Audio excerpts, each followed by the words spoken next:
Hey, it's Philip, and before we start today's episode, I have some exciting news about a project you're going to love. Over the years, I've discovered what truly works for getting sustainable, life-changing results in your fitness journey. And now my team and I are about to launch a first-of-its-kind semi-private community experience called Wits and Weights Physique University. It's a game changer in the nutrition coaching space, featuring a done-for-you custom nutrition plan, monthly workout programs, in-depth courses on nutrition, training, and mindset, and a supportive private community where you can connect with like-minded individuals and even get one-on-one support. If you've been struggling to make progress despite your best efforts, head over to the link in the show notes to join the pre-sale early notification list. You'll be the first to know when the program launches and have the chance to secure your spot at an exclusive pre-sale price. Now, let's dive into today's episode. Have you ever struggled with feeling deprived, constantly hungry, or even hangry while trying to lose fat? Today, we are uncovering the science behind increased hunger during a calorie deficit and 9 game-changing, but as always, practical strategies for keeping those cravings at bay so you can stay consistent. Welcome to the Wits and Weights podcast. I'm your host, Philip Pape, and this twice-a-week podcast is dedicated to helping you achieve physical self-mastery by getting stronger, optimizing your nutrition, and upgrading your body composition. We'll uncover science-backed strategies for movement, metabolism, muscle, and mindset with a skeptical eye on the fitness industry so you can look and feel your absolute best. Let's dive right in. Wits and Weights community, welcome to another solo episode of the Wits and Weights podcast. In our last episode 157, Bill Campbell on aggressive dieting, dirty bulking, and keto effects on muscle building, Dr. Campbell was back on to revisit the latest in rapid fat loss, including our findings from the Wits and Weights Shredtober Challenge from 2023 that followed a protocol inspired by his research. We discussed progressive versus aggressive calorie deficits, when does optimal bulking become dirty bulking, the effects of a keto diet on muscle building, and a new study that Bill's research lab is currently planning. Today for episode 158, the science of hunger and 9 hacks to outsmart your appetite, especially in fat loss, you are going to learn about the science behind why we experience increased hunger when trying to lose weight. Plus, I'm going to share 9 hacks or practical strategies to help manage cravings and adhere to your fat loss phase so you don't get too hangry. A big shout out to Luke P. in our Wits and Weights Facebook community for suggesting this topic, because apparently it's been a while, or maybe I've never done a full episode on managing hunger, even though I have both a hunger hacks guide and a hunger scale and diary available for free to anyone who wants it. So if you want the hunger hacks guide, you can click the link in my show notes, or if you want that one or the other guide, either way, you can go to witsandweights.com/free and grab a copy for yourself. Hunger is obviously very important. It's probably one of the most important signals during fat loss that makes it difficult for people to adhere. And I do think it is a critical topic. And so today I want to make sure it's comprehensive in terms of understanding why we get hungry, but also give you some tools to manage hunger. There's a long list. I have a full list of 20 in my hunger hacks guide. And today I'm going to share a subset of those, some of my favorites. So let's get into today's episode, the science of hunger and 9 hacks to outsmart your appetite, especially in fat loss. Now, if you've ever tried to lose weight for the purposes of losing fat, you know that hunger can be one of the biggest challenges. It is the first thing that I notice within a day or two when I go into a fat loss phase, and I hear the same thing from clients who are like, well, everything else is fine, nothing else has changed, but I'm all of a sudden getting hungry. And it's a very common reason why many people struggle to be consistent or stick with that diet, and then they ultimately fail to reach their goals. Just today, I was doing a client check-in, and she was talking about how we have her on a fairly aggressive deficit, and she was talking about almost trying to white knuckle it through. And I said, we need to take a step back. As soon as you get to the moment where the hunger becomes all-consuming or the focus of your attention, or it becomes an impediment to you continuing, something has to change. And that something might be changing the rate of loss, adding in some refeeds, things like that. Now, I'm not going to talk about those strategies today. I'm going to talk about things that you can do to mitigate or manage or even stop hunger if it happens to be, for example, psychological hunger or to simply reduce the amount of time that you get hungry. All of the things that just make it a little bit, if not a lot easier to continue with a certain calorie deficit. But having said all that, the answer may be you're in too big of a calorie deficit. So I just wanted to bring that up early in this episode in case you feel that hunger can be completely eliminated, which is impossible. Hunger is a sign your body is doing what you want it to do. So today we're going to dive into why we experience hunger during a calorie deficit. Okay, I'm not going to talk about hunger during a calorie surplus. That also happens, believe it or not. But it's similar principles. We're going to talk about mainly during a deficit. And I'm going to give you some strategies to make it more successful, more sustainable, so that you have a better understanding of how to navigate all of this stuff. So let's talk about the science first. Now, this piece I may not have included if it weren't for Luke's suggestion of, hey, just explain a little bit behind why we get hungry. What is really going on? And so I'm going to start with the hunger hormones, leptin and ghrelin. Probably heard of these, but if not, it's good to know them. Good to become friends with them and manage them, right? And kind of make them your, well, we'll just leave it at that. All right. When we're in a calorie deficit, our bodies are in a state that is not natural. And so they naturally want to return to homeostasis. They want to get back to that state of balance. But as we lose fat, because we're trying to do that intentionally, and our fat cells shrink, and I did a whole episode about fat oxidation, mobilization, all that, like what happens with the fat a little while ago, our body releases less leptin. Okay, leptin is a hormone that tells you you're full. It's a satiety hormone. It says, hey, you're full. As we're losing fat, our fat cells shrink. It sends a signal to your body to release less of it. Okay, and it does that through your brain. And at the same time, the opposite happens with the hunger hormone, ghrelin. It goes up and it makes us feel hungry. And so the shift in these hormones is one of many ways that our body says, hey, eat more food because I need to get back to energy balance. And this is why so many of you, through years of dieting, even when you don't lose weight, your body's adapted, you still feel hungry all the time. One of the first questions I ask somebody on my free calls or even a new client is, how often do you feel hungry? Like, are you living in a perpetual state of hunger? Because if they tell me, look, I'm not losing weight and I think I'm at maintenance calories, but I'm hungry all the time, that's a good indicator that you are not at maintenance calories. You are maintaining your weight, but you're doing so in an energy deficit. Not a calorie deficit, but in a low energy state. So in other words, you're not in a deficit, but you're below where you could be not being in a deficit, right? Your metabolism is being suppressed. And then that would cause you to be hungry. So that's important to understand that the hunger right there, right off the bat is telling you that you're in a low energy state of some kind. The next quick thing I want to mention is carbs before we get into some more of the detailed science of the hormones. When we are in a dieting phase or in a fat loss phase, we're eating fewer carbs just by definition.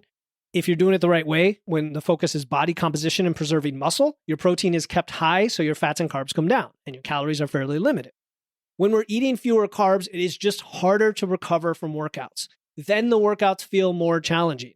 And this is because carbs are the body's preferred source of fuel, especially for high-intensity exercise, which includes our lifting sessions, believe it or not. And so when carb is low, we feel more fatigued, and we're less able to push ourselves in the gym. So I want to mention that as well, because it's not hunger per se, but it's part of the whole equation of being deprived of energy. Okay, and it all kind of feeds on itself.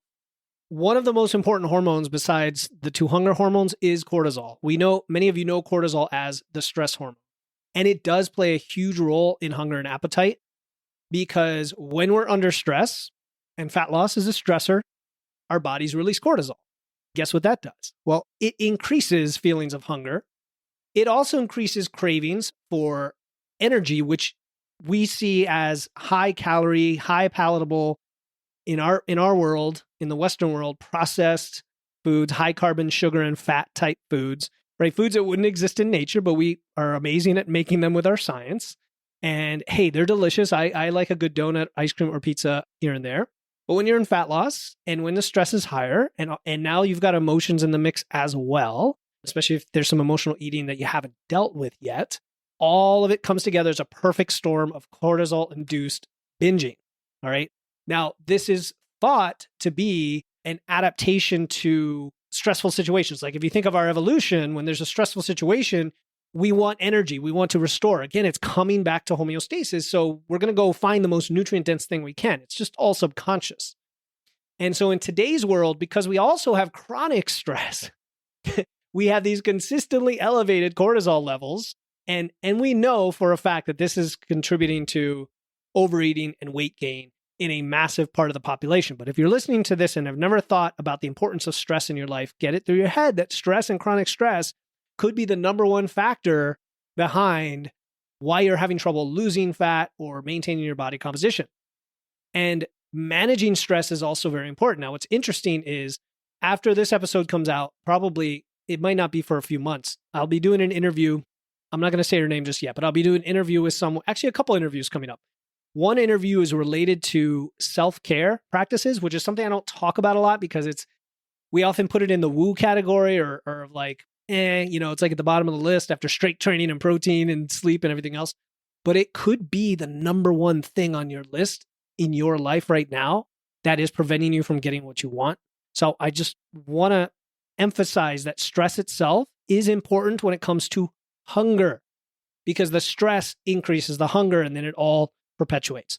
All right. And in managing stress, there's techniques like meditation and breathing, exercise and training and all that to regulate your cortisol levels. This is why I love strength training. One of the reasons I find that the acute stressor of training hard seems to lower chronic stress. And because it lowers chronic stress, it also helps with hunger, just like walking does as well. Just like having good gut health. And I'm not even getting into gut health today, but the more I learn about it, the more I realize that that's important in hunger. So again, we're talking the science. We're not even getting to the hacks of how to manage it, because the best hacks of all are having a well-balanced, low-stress lifestyle while you're in fat loss. And that's why we don't want to start fat loss when we have a lot of stressors on our life. Okay, so the corollary to this is going to be sleep then, right? Sleep affects your appetite regulating hormones as well. And it increases cortisol. So it's like one messes with the other and just makes it worse and worse. So when you don't have enough sleep, it disrupts hormonal balance for hunger and fullness, because when we are sleep deprived, we produce even more ghrelin. That's the hunger hormone, and even less leptin. And then we get increased appetite and cravings.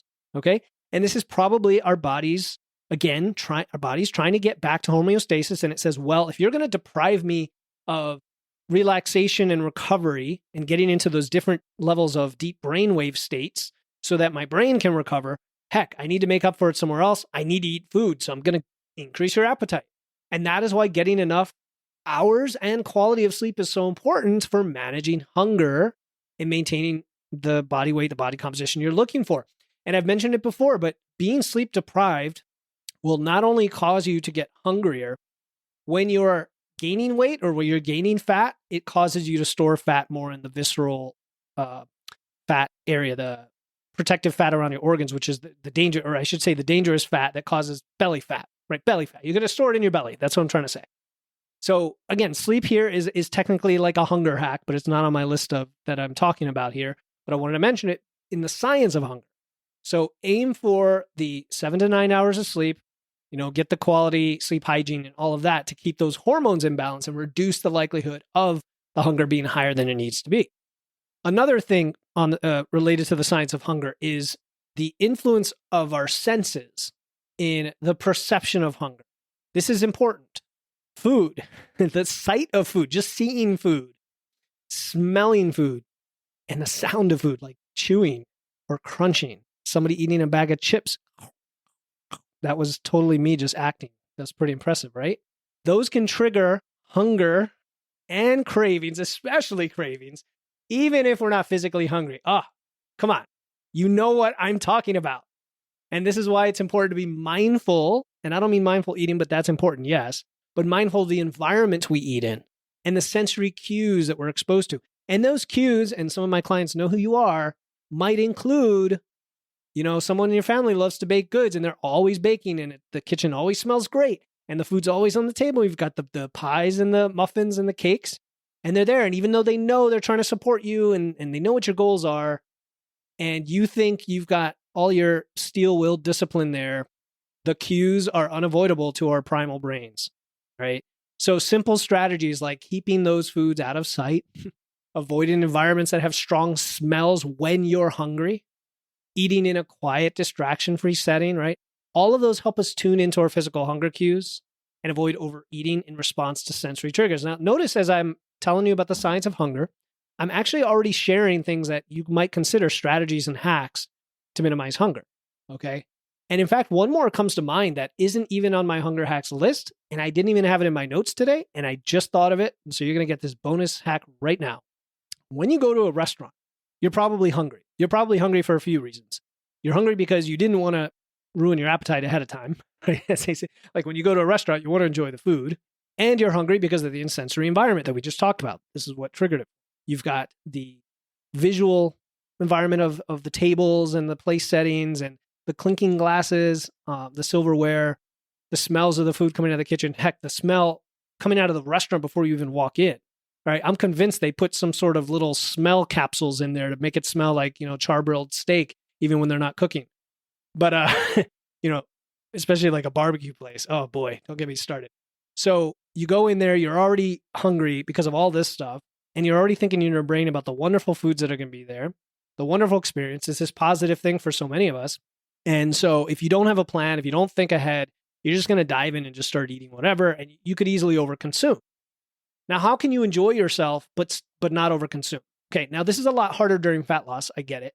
But whatever the situation is, if you're going to go to a restaurant at all, the way I would do it is, and I think I heard this on Abel Sabai's YouTube channel or podcast, start with a fairly boring, nutrient-dense, low-calorie appetizer, like a salad, that it's not so boring that you don't like it, but it's boring enough that it doesn't have very many calories. And when you eat it, it'll still taste good because you're hungry.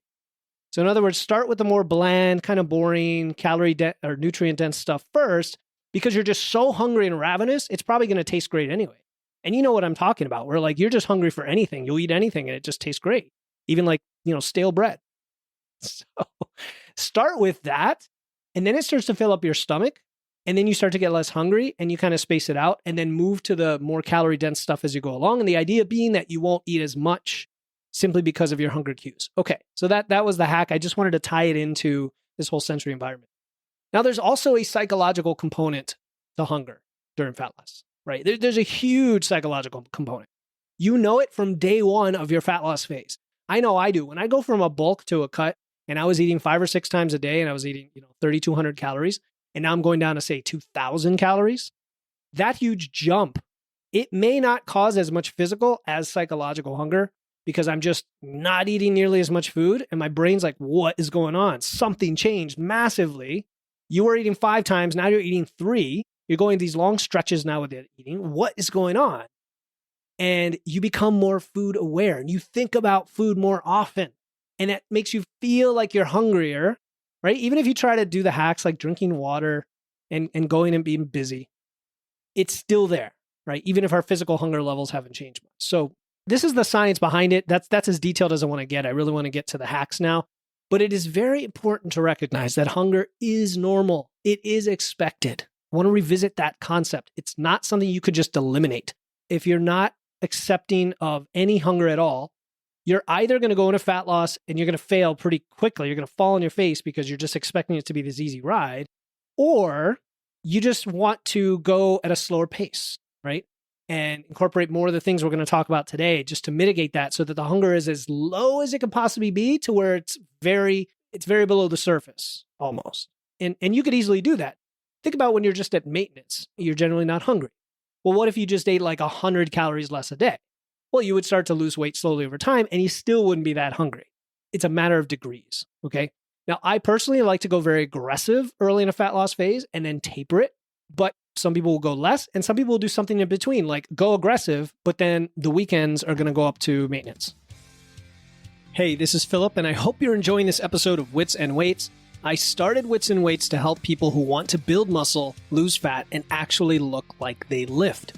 I've noticed that when people improve their strength and physique, they not only look and feel better, they transform other areas of their life, their health, their mental resilience, and their confidence in everything they do. And since you're listening to this podcast, I assume you want the same things, the same success, whether you recently started lifting or you've been at this for a while and want to optimize and reach a new level of success. Either way, my one-on-one coaching focused on engineering your physique and body composition is for you. If you want expert guidance and want to get results faster, easier, and with fewer frustrations along the way to actually look like you lift, go to witsandweights.com and click on coaching, or use the link in my show notes to apply today. I'll ask you a few short questions to decide if we're a good fit. If we are, we'll get you started this week. Now, back to the show. So with that in mind, let's dive into 9 of my favorite hunger hacks. And I mentioned that these are part of a full list. The full list has 20 hunger hacks. This is my hunger hacks guide, and it's completely free if you want it for yourself. Just click the link in the show notes or go to witsandweights.com/free for the full hunger hacks guide. And by the way, that website, witsandweights.com/free, or if you click free stuff, has a whole bunch of guides. I keep adding to it. They're totally free. You can download as many as you want. All right, here we go. Hunger hacks, 9 hunger hacks of the 20 in my guide. The first one is, probably no surprise, prioritize protein at every meal and every snack. When you're in fat loss, you need a lot of protein as a percentage of your calories. It ends up being 40 or 50% for a lot of people. So just eat it all the time. Just make it a rule for yourself that you're always going to have protein. It's the most filling macro. It helps keep us feeling full and satisfied for longer, especially if you eat it from food sources. You might experiment, if you're going to have protein powder, experiment having casein instead of whey and see if the longer digestion helps you feel full longer, for example. And all the protein sources are game, including game. Yeah, game meat, lean meat, fish, eggs, tofu, plants. It doesn't matter, but have something at every meal and every snack. Don't get hung up on the leucine threshold. Don't get hung up on whether you have too much or too little. If your total protein for the day is met, you're good. After that point, if you're doing that consistently, you can go and look at other ways to optimize. Okay, so just prioritize protein at every meal and every snack. That's it. Number 2, include fiber. Now, can you include it at every meal? Maybe not. Maybe not. If you have a primarily protein-based meal, it may not have much fiber. But if you're looking for a number to hit, I'm going to try to hit for women at least 20 grams a day. For men, probably 30 grams a day. Yeah, even during fat loss. And if you can go higher, even better. I came across one of my clients, his wife was doing keto, and so she buys all this keto food, keto branded food. One of them is this keto bread. And I went and looked for something like that at Whole Foods, and I found it because I wanted to try it out during fat loss myself. And it was like 80 calories for 2 slices of bread, whereas normally 2 slices would be 220. And I looked at the package, and it's made from like wheat starch. The fiber was incredible. It was 10 grams a slice or 15 grams a slice. I don't know. It was some high amount, some crazy amount of. It's like all fiber basically.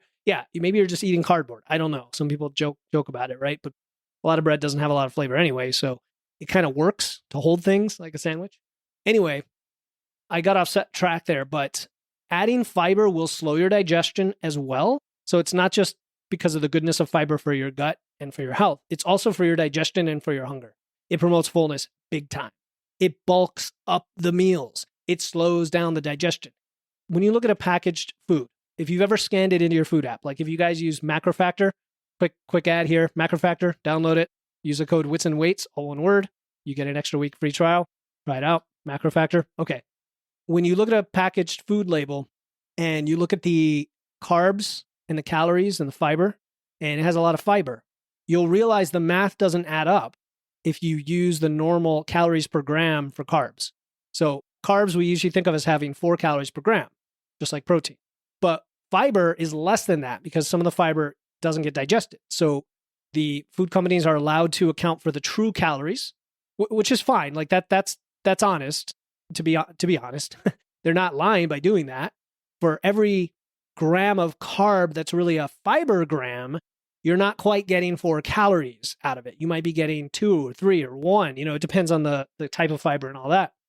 In fact, there's insoluble, right? Might be close to 0. So when you see net carbs, that's how they're calculated. My point is, it's an interesting concept when you think about it because you've got all this food volume, but the calories are lower. And that's kind of the benefit of fiber, right? That's what I'm trying to say. Good sources of fiber just from whole foods are going to be fruits, vegetables, whole grains, legumes.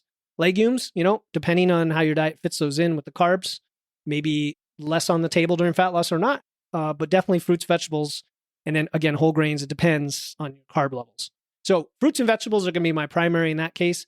And that leads me to number 3, which is incorporating vegetables and salads as much as possible. So I made this a separate hack because I think during fat loss, it's helpful that every lunch, every dinner, and then potentially 1 or 2 or 3 snacks, including breakfast, you throw vegetables in there. You throw steamed, raw, maybe if you can handle it, like raw vegetables. Some people can't handle the digest, too much of that, or especially like cruciferous, or if they have FODMAP sensitivity or something. But steamed vegetables, cooked, even pureed. But the problem is I don't like that during fat loss because you're missing out on the chewability, which is going to be a different hack that I'm going to get to later. So I like what they call a big ass salad for lunch, where you might have meal prepped some chicken or pork or fish or tempeh or whatever, and you incorporate it in a big giant salad with greens, peppers, zucchini, cucumbers, like all the things that are super filling, that might have a lot of water in them and very few calories. Okay. Vegetables are great. I mean, I would even include some fruits in here, like strawberry is a good one because it has high fiber and pretty low calories. So definitely throw those in your salad. Oranges are great. Orange is high satiety. Apples are high satiety. You can put those in your salad, right? It's just amazing. So this adds volume, right? The non-starchy vegetables, they're low in calories, they're high in volume, they fill you up, they don't add calories to your diet. Go all out with all the different colors, enjoy yourself. A lot of great flavors to enjoy, freshness, go with the seasons, go with the farms, seasons and all that fun stuff. Okay. So if rule number 1, when a client says, I'm starting to get hungry, I look at their data, say, you got enough protein, got enough fiber, got enough vegetables? Usually they're good on the protein because we've already worked on that before the fat loss phase, but the fiber and the vegetables sometimes are lacking. And it's just a habit. It's just a matter of saying like, okay, I need to meal plan a little bit to get these in, make sure I go to the grocery store, have them stocked up, buy those giant boxes or bags of greens, make it easy on yourself, buy the pre-cut up stuff if you want, or just chop it all up on a Sunday. Okay. Number 4, hydration. Always. I've got to have this on the list. I know everybody knows it, but a lot of people just don't do it. They neglect it. In fact, as I record this show, I realize I probably haven't had a glass of water in 2 hours.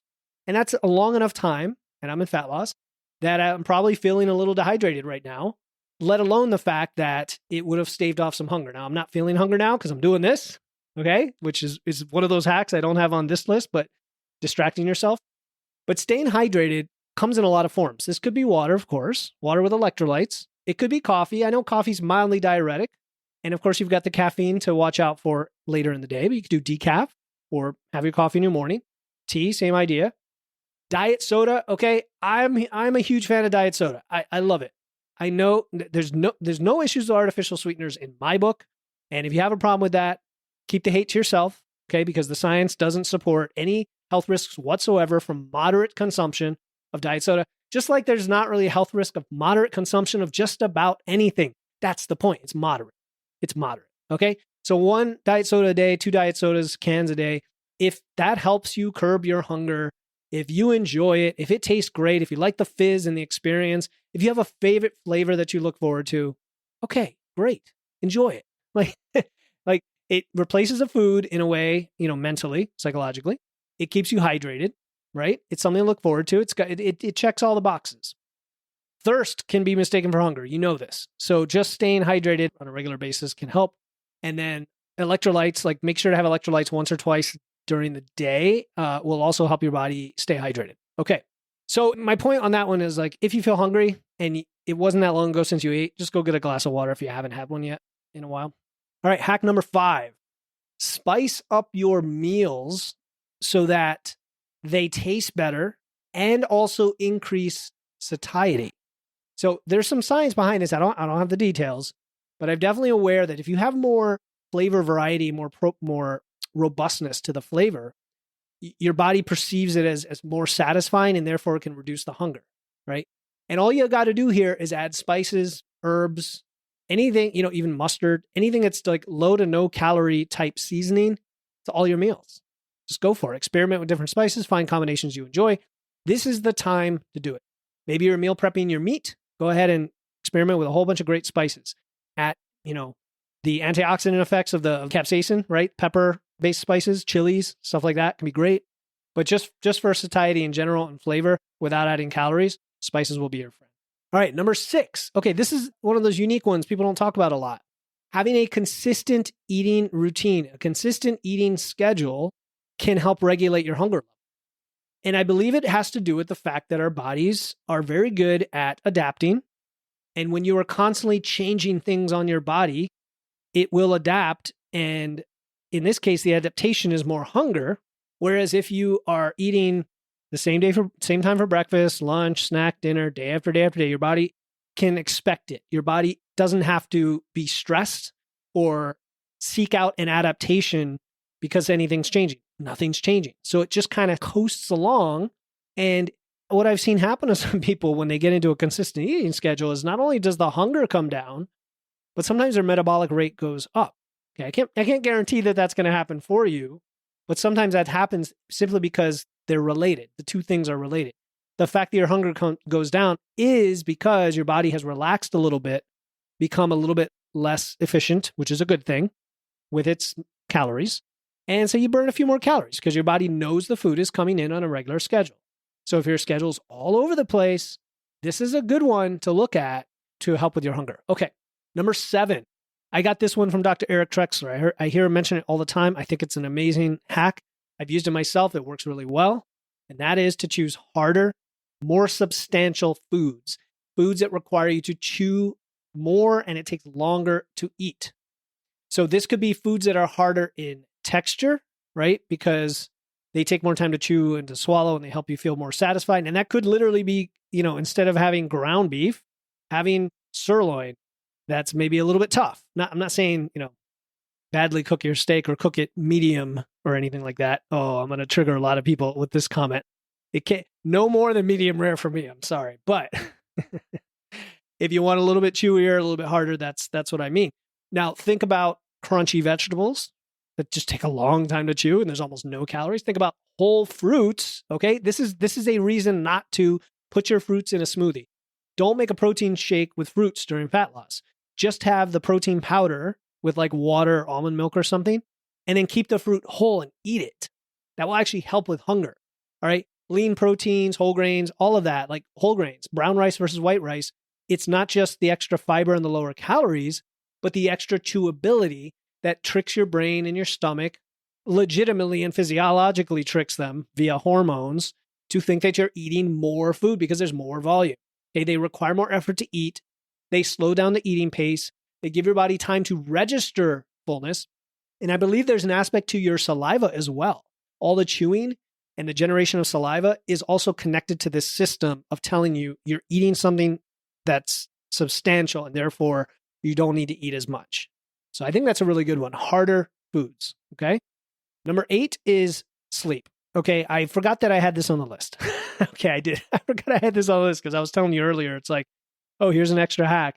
No, it's actually on the list and we already talked about it. So I'm not going to rehash all of it, but just in summary, not getting enough sleep will make you hungrier and will increase your cravings for high calorie dense foods because your body's making up for the lack of sleep. That's it. So prioritize your sleep for hunger. And then number 9, another one you might not expect, is to practice positive reframing. If we can view hunger, since we know it happens, it's a sign that your body is responding to fat loss. So instead of viewing hunger as a negative, you reframe it as a positive sign that your diet is working. You say, okay, I notice I'm hungry. That means I'm losing fat. Great. All right. When you feel hungry, you remind yourself, this is a normal part of the fat loss process. My body's responding to the calorie deficit, and I want to keep doing what I'm doing. And I've seen clients who check in with me and they're deep into a fat loss phase and like, I'm hungry most of the time now because, they're deep in, right? They're almost at the end, but I'm also making so much progress that I accept it. Like it's fine. It doesn't even take much discipline or willpower. I just know that the hunger I've experienced over the last 12 weeks has also correlated with the fat loss I've been going after. Therefore, it's a positive thing. Okay, so that's it. That's number 9. So as mentioned before, these 9 hacks are part of a larger list of 20 hunger hacks that you'll find in my free Hunger Hacks guide. The guide includes 11 additional strategies for managing hunger during fat loss, along with these 9. And the link to download the guide is in the show notes, or you can go to witsandweights.com/free to grab your copy. All right, managing hunger during fat loss, it's a skill. It's a skill like many of the other things we talk about on this show. We're all about learning, knowledge, tools, skills, developing the expertise for long-term sustainable success. And if you understand the science behind hunger, if you understand what it takes to just move the needle a little bit, you can make this whole calorie deficit thing a lot more bearable, right? Because it's not supposed to be fun, but we want to be able to live life, enjoy life, and have the calorie deficit and get through it, okay? The key to all of this is always finding what works best for you and your lifestyle. So experiment with the different hacks, see which ones work for you. Reach out to me and let me know, okay? And keep in mind that with everything we talk about, consistency is number one, and patience is right there as a close second because sometimes, you might lack a little of one or the other. We need both. There'll be ups and downs along the way always, and we want to celebrate the progress along the way, including the fact that hunger means we are losing fat so that we don't get discouraged. Because if you get hungry and you get discouraged, like, oh, no, I'm hungry, something's wrong, that's going to set you back versus, hey, this is what's supposed to happen. And then you can achieve your fat loss, you can improve your health, improve your well-being, all the things we want to do. All right. So again, if you want my full guide for hunger hacks, just click the link in my show notes or go to witsandweights.com/free. And in our next episode 159, very exciting, Steve Hall was on. The episode is called Change How You Train Hard Forever with natural bodybuilder Steve Hall. You will learn what it really means to train hard. What exactly do we mean by that? And how to effectively apply scientific research to your own training. We'll get into the nuances of principles like RIR, which is reps in reserve, proximity to failure, and minimum effective volume, MEV, and how these concepts relate to muscle growth. We'll discuss how to bridge the gap between research and practice based on your individual response to optimize your gains while minimizing injury. As always, my friends, stay strong, and I'll talk to you next time here on the Wits and Weights podcast. Thank you for tuning in to another episode of Wits and Weights. If you found value in today's episode and know someone else who's looking to level up their wits or weights, please take a moment to share this episode with them. And make sure to hit the follow button in your podcast platform right now to catch the next episode. Until then, stay strong.